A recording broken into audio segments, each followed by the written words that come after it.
Dobrý den, mé jméno je Honza Kolman a jsem školitel a instruktor sebeobrany se specializací na zdravotnictví a sociální služby a já jsem spojil síly s projektem Talk a společně jsme si pro vás připravili online seminář sebeobrany pro zdravotnický personál.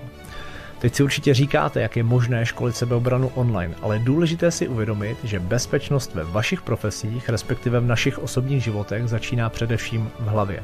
Je totiž nutné vůbec pochopit realitu násilí a třeba v rámci nemocnic si uvědomit rizika, která reálně hrozí, naučit se, jak těmto rizikům předcházet a jak je efektivně řešit v momentě, kdy nastanou. V online semináři sebeobrany pro zdravotníky vás naučím v rámci předkonfliktní fáze, jak vyhodnocovat rizikové situace a rizikové osoby a jak se na ně připravit tak, abyste v případě vzniku rizikových situací byli připraveni a ne překvapeni. Tak si pište do svých diářů termín 26. února a pokud budete chtít, tak vás rád uvidím na online semináři sebeobrany pro zdravotníky. Těším se na vás.